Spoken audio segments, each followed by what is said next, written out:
Okay, this is a little off topic from most of my videos, but today we're going to try to fix the air conditioner in my car.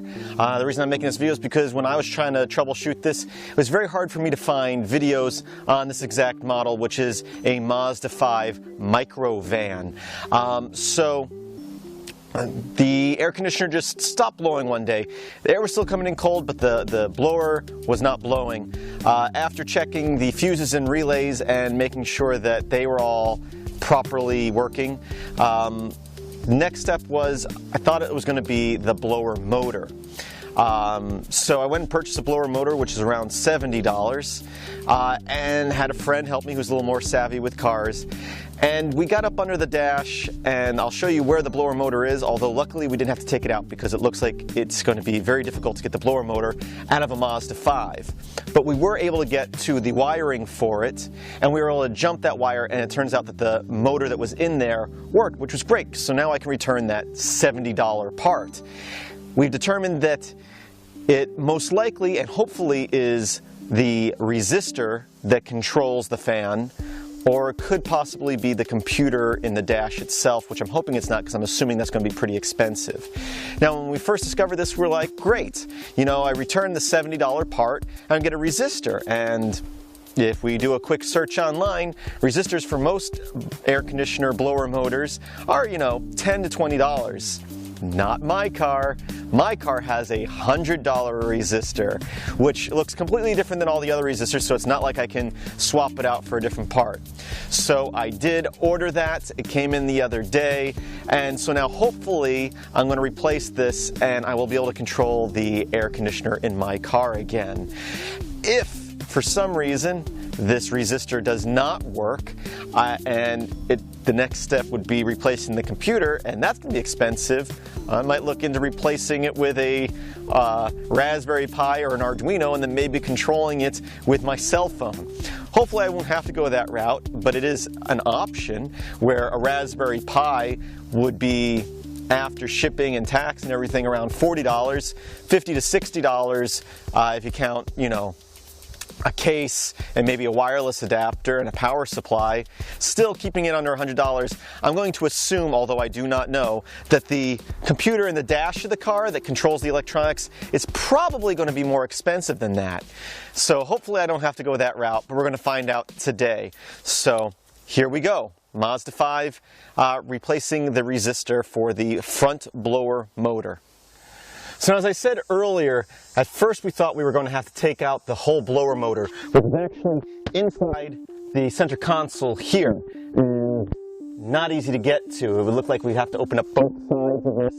And we did take out this glove compartment here, which usually glove compartments are usually easy to pop out. This one took a number of screws to get out and flipping little plastic tabs. It didn't just come out. Like 2 or 3 different pieces for it. Luckily, today we're just replacing the resistor here, which has a huge heat sink on the back and has a little connector with 3 pins here. I should be able to get to that right under here without having to take any of the dash apart. There is one plastic part right here that just pops out with no screws or anything like that and pops back in place.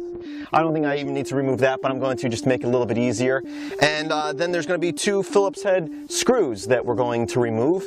Slide this in, and actually before I even do that, I should be able to just plug this in and test it. So I'm actually going to do that first. So just to clarify the problem, I have my power on my car, I have the AC on here, as you can see, and if we come up here, you can see that I have the fan up full blast, but you don't hear anything coming out. Now, if I have the air vents coming in instead of circulating, as I'm driving I do get cool air through there, but you can see the fans are up all the way and I'm not getting any blowing. So the problem is something to do with the fan, and as I already stated, I've tested and made sure that the fan that's in there is working. So, as I said, it's either going to be the resistor or the computer in here. So I am going to get under here now, and I'm going to push in that tab. Screwdriver might help me push in that tab and unhook it. Okay, so I've got the white tag out now, and I've got the new resistor. And before I unscrew the old one and put this in, I'm going to plug this one in because it should work just hanging here. It doesn't have to be screwed in. So I'm going to go ahead and clip this in here. And now I'm going to go start up the power on the car. So the moment of truth, if I turn this car on and we hear the fans, because it should be on full blast because I left it on full blast, we're good. And I can hear and feel them. Okay, I'm going to shut down the car and unscrew the old resistor and screw in the new one. Okay, so I was really hoping to not have to take anything other than this one piece off to get there. I can get the bottom screw, and I probably could get the top screw, but there's a piece of plastic right here that's kind of in the way, making it difficult. There is a little tab right here, and if you press that and then pull down at the same time, this just pops out with a little insulation there, and now it's completely out of my way. And then when I'm done, I just pop that back into place. It's just on a little hook here. I can actually slide it completely out and just put it aside for now.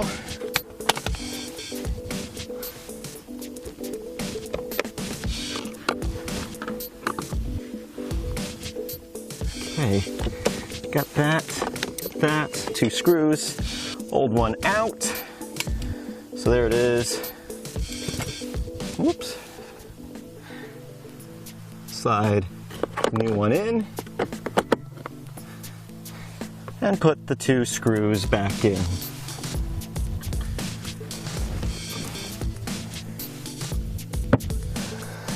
Okay, so now that we got that replaced and we tested it before we put it in, let's test it again before I put these few panels back on, even though they just snap into place. Okay, here's the test. Everything is installed. Gonna make sure it still works now that we've screwed it into the car. Blowing nice and cold.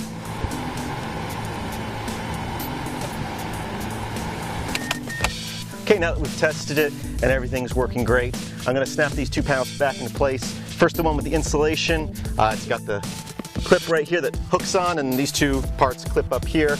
Just the reverse of when you took it off. And then the second piece right here, get it in the right direction, and just pop it back into place. That one actually kind of clips into place. The other one clips, it didn't really make a noise. But it seems to be in there securely. That's it. I hope this helped you, because again, it's not that hard to do, and I've read in forums on how to do it, but it was hard for me to find videos on this exact model, which is a Mazda 5 mini or micro van. It's either a 2009 or a 2010, one of those two, somewhere around there. But finally, I've got air conditioning again in my car, and I want to thank you for watching.